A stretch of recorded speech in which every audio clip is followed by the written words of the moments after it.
Hello guys, what you're about to watch now is a part of a live stream that I did. And if you want to check out more of the channel, feel free to subscribe, like the video if you enjoyed that, and check my links for my Patreon. And also if the member section is already active, which I don't know, I'm trying to get that figured out. If it's already active, please consider becoming a member. But enjoy the video for now and see you guys next time. Uh, this one is something that I have a lot to say, a lot to talk about as someone who was a professional athlete. And also, I was a person who gained a lot of weight after the pandemics and stuff like that. I put on like a tremendous amount of weight, which I'm losing already. I don't know in pounds, but my heaviest was when I got to weight, I think 140 kilos. Right now I am sitting at 110, but let's check out what is this. This is Virgie Tovar. You may have already heard that the city of San Francisco brought her on a few months ago as a consultant for the public health department. The problem? Well, as we'll see in this video, Virgie is not a very big fan of health. And recently, Well, she might not be a very big fan, but she's indeed very big. The best way to win the war against fat is to give up the fight. but the public health department thing caught my eye and made me wonder, what's Virgie up to lately? So I go check out her Instagram and I see she has a problem with exercise now. So I'm like, fine, we're making the video. So I guess today we're catching up with Virgie's fresh takes on exercise, health. I mean, it's no surprise for me like that she has a problem with exercise. Look at her size. Even to get out of bed must be like an exercise for her. Of course she would hate to have to walk on a treadmill. And I 100% sure that the treadmill would hate more than her. Does anybody disagree that we stop childhood obesity? Do you disagree with that? I mean, I just think that it's a very big phrase. Right? Like, at the end of the day, right, body diversity is a real thing. There It's not a big phrase. You are the one that is big here. are naturally bigger people. There are naturally smaller people. So yeah. But first up, a very brief overview of her new job. You may already know who Virgie is, you may not, but Virgie Tovar is a prominent, quote-unquote, fat activist who recently accepted a new job. The San Francisco Department of Health's new weight czar has gone viral for her proclamation that no one has to be healthy. What is your definition of health? No one has to be healthy. No, right? It's so funny because if you stop to think, America is a place where you don't get like free healthcare, stuff like that, and you have people like this who are encouraging people to just eat whatever they want, how much they want, like don't take responsibilities for their own matter. For sure, you are an adult individual. If you want to become immense human being, by all means, you have all the right to do it. But just don't make society have to pay your bill at the hospital, and don't make society have to accept that you are just as healthy as everyone else, because you are not. I will always respect you as a person, while you are not trying to shove your lies that you tell yourself and you have to believe into in order to live up with yourself. As long as you don't make your point of view something that you try to impose into society, hey, we're fine. I respect you as a person. I will not be disrespectful towards you. But that's when you start to taking those kind of positions and talk loudly and proudly about being fat and saying that this will not affect your life, and encourage people that don't know better to actually follow your steps, only to, after, I don't know, 10 years down the line, this person having diabetes, having to have a limb cut off because of this, and also having to go into extreme medical debt just to pay out the bills from the doctor because this person is fat, he's having a lot of complications because of this, because he listened to you and he didn't know better at the time, and now he has all these problems. And yeah, I don't think at this point, when you start to vocalizing like this, I can respect you anymore, and I won't. And that doesn't mean you have to like run marathons, but I think that trying a bit is your moral duty to a degree. And I don't know if everyone has to agree with that philosophy, but it probably should be your philosophy if you I actually don't agree with that. I see your point and I understand, and I think it's a a good point to have. But in my opinion, no one is entitled to have an obligation to become healthy, as I said before. What this person is entitled of is the fact that what she talks and what she tries to push to other people that might be in a vulnerable state, that's actually something that should be taken in consideration as part of what she's doing to herself and to her own body. As long as she's not giving the state more debt or making other people pay the bill for her because of her terrible decisions, I don't really care. She's an adult woman. She can live up with the consequences of her own acts. You have a role in public health. Like, if your job is literally to increase the health of the public, you should have a basic interest in health. Because if you don't care about health, that's cool. You have the right to go set up a casino and cigar stand over there. But you probably shouldn't take a role in public health. I feel like that is extremely fair. But it says her job is to remind officials about stigmas faced by overweight people while they are developing public health initiatives. Now, at first glance, I see nothing wrong with hiring someone to be like, hey, don't worry about your weight, just focus on engaging in healthy behavior. That's a very helpful message. That could be the message that some people need to hear. No, that's actually not a good message, at least in my opinion. Of course, if someone is totally overweight, that is the fact, that is the case we're seeing with this person that just has been hired. And I'm not saying that she needs to be fit in order to be in that position, but she needs to defend good points about it. She should be like, hey, look at me, I'm big. You should not be striving to be my size. You should not be willing to put that much weight. You should at least know the consequences that comes with it. And I think people, sometimes they don't understand. Sometimes they are just too busy in a routine that they have to work a lot, and then they have to take long hours in traffic in order to get home and to get to work. And then whenever they got home, they don't have enough time or enough energy to cook a decent meal, and they instead decide to go for fast food or some kind of bullshit kind of snacks. And this is really, really bad to your health. But I think these people, they should have the right to understand what is going on with their food, with what they are putting into their own bodies. Yes, weight is a problem. If you are overweight, obese as I was, it is a problem. Hey, I was 140 again. At no point in my life, whenever I was like the heaviest that I was like, yeah, I'm fine. I knew it was not good. I knew it was not right. If someone asked me about, hey, you should love yourself the way you are. Like, yes, I'm not less than a person. I'm actually more. I'm bigger, but I'm not actually less than a person because I'm fat. It's just the fact that I'm fat is not good for me. Like, yes, I'm still a person, normal person, but I'm fat. I should try to lose weight. That's simple. You can see another example. I smoke. I was just smoking right now. I smoke hookah. And I am totally aware that this is not good for me. I know, it's a fact. It's not good. Like, this is bad. Increases the chances of me getting cancer. I'm aware of that. I am an adult. I'm taking my own decisions. I do what I do. And I know because I'm informed. In no point in time you see me going out in public saying, hey, I think everybody should smoke.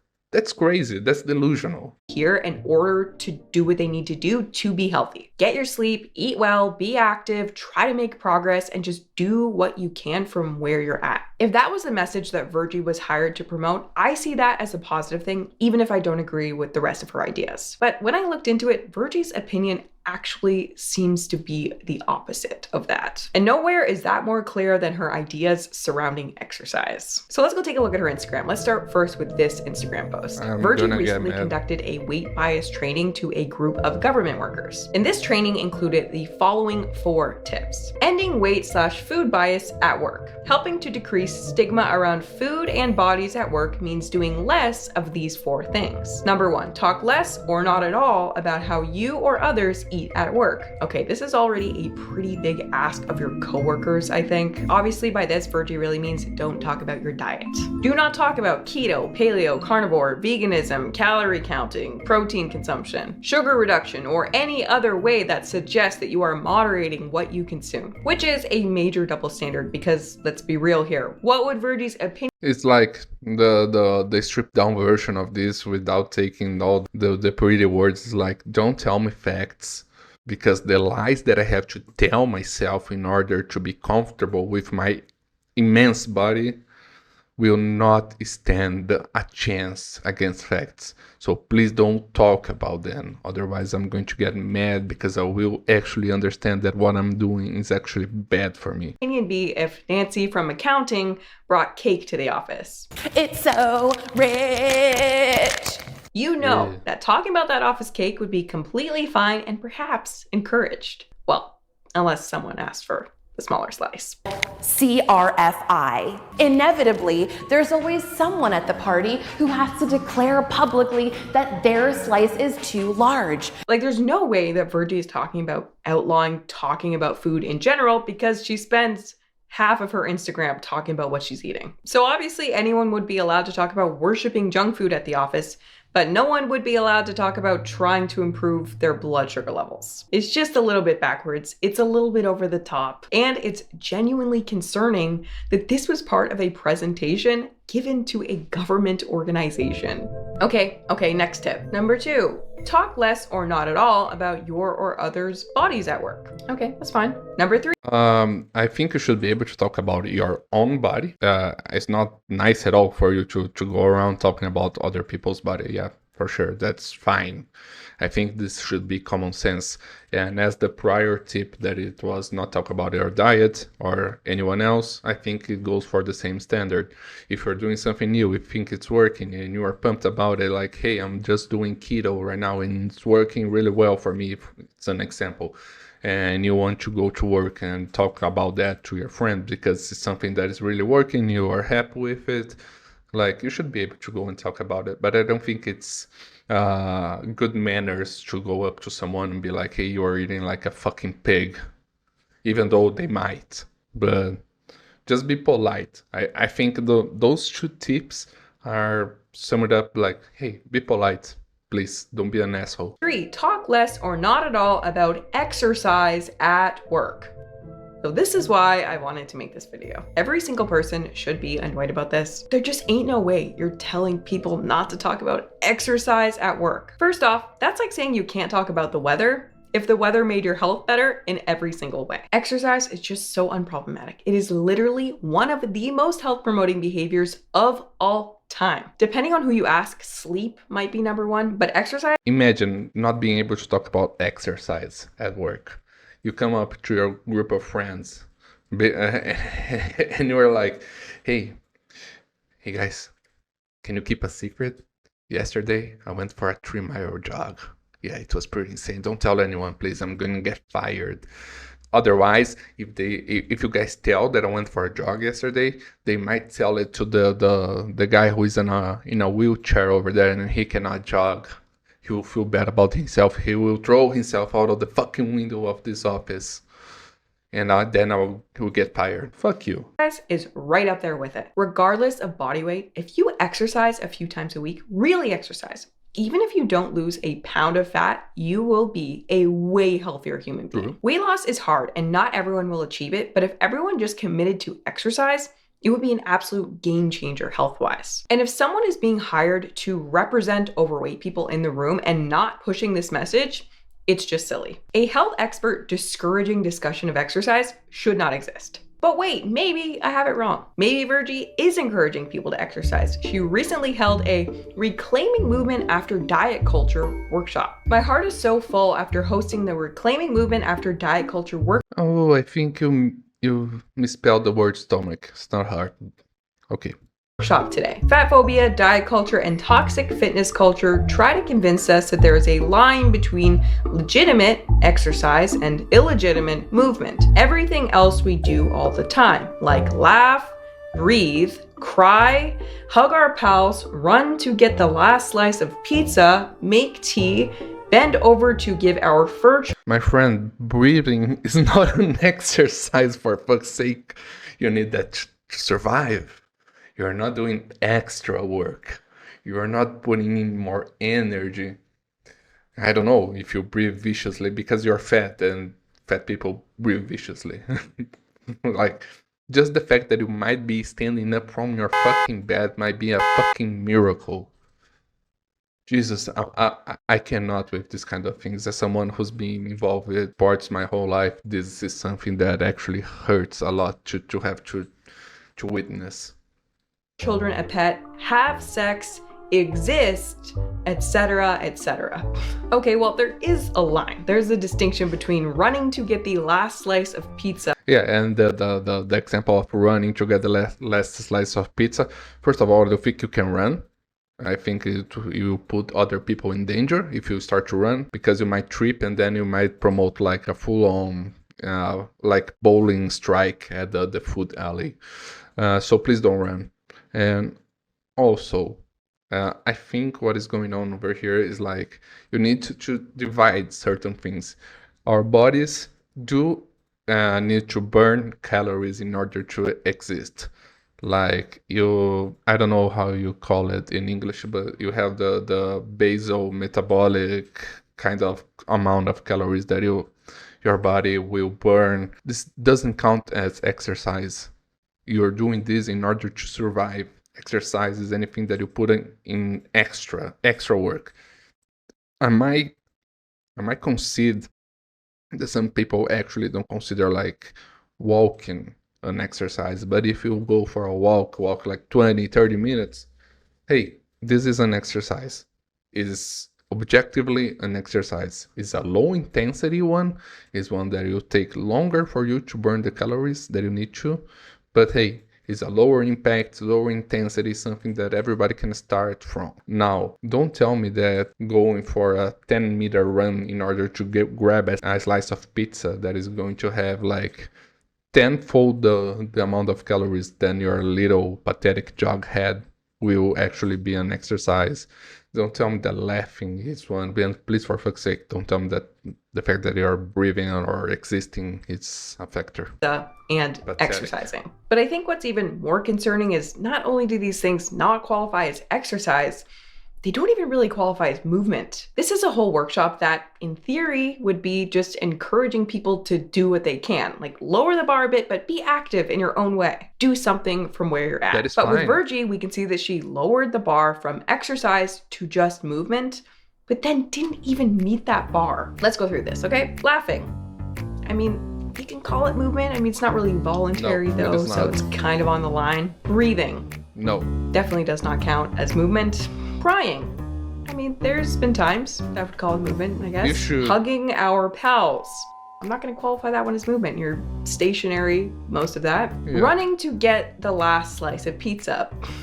Ironically, this is the most movement that is on this list. Making tea. Again, you are Not a stationary throughout the entire thing. Doesn't count. Bending over to give our fur children a pet. It scares me that Virgie's experience with day-to-day movement is so limited that bending over qualifies to her as movement. Have sex? Okay, sure, fine. Yes, of course, for her, bending over is a fucking exercise. Every time that she has to get up, she's basically deadlifting a car. Exist. Virgie, there is a clear line between exercising and existing, okay? I feel like the fact that exist is on this list. Considering that a lot of the time we are existing, it looks like this, and this, and this, I am gonna go ahead and declare that existing is not movement. If you added up the steps from this daily movement, you'd be at like 50 steps. You really would think that the entire point of a workshop like this would be like, you know what, no matter where you're at, you can do something. Go for a walk, go outside and play with your kids, your pets, keep your house really clean, pick up a sport with your friends. Years ago on the channel, I covered a story of a really inspiring person named Jesse Shand. He was like 600 pounds, he could barely stand up, and to get started exercising, he literally just flopped around. Misker said that at your weight, you could just literally flop around and lose weight. I laughed, I had to admit, but let's try that theory. And that honestly was not only movement, that was exercise. It got his heart rate up, he was sweating, it was exercise, and it changed his life. If we always just do what we can today and do a little bit better tomorrow, we'll find ourselves one day in a better place in life. And so you'd think that would really be the purpose of her being hired. Here are some clips from longevity doctor and author Peter Attia on. I think we got the gist of the video. I'm not going to react anymore to this because I'm getting actually mad. And as the last part of the video when she is talking about this guy, I'm sure that if you go and ask him like, hey, how do you feel now? How do you feel now that you lost like the weight of two normal human beings? And he will be like, yeah, feeling fucking great. Feeling awesome. I can walk. I can get up from my own bed alone. I can go to the bathroom alone. I can be a functional person. And I think that is a point that everyone should be striving to. I'm not saying that you should have a six-pack. I'm saying that you should be able to at least go around and have a walk and be able to function as an adult without having someone to change your fucking diaper. It's pathetic. Yeah, let's go for the next one because this one already got me mad.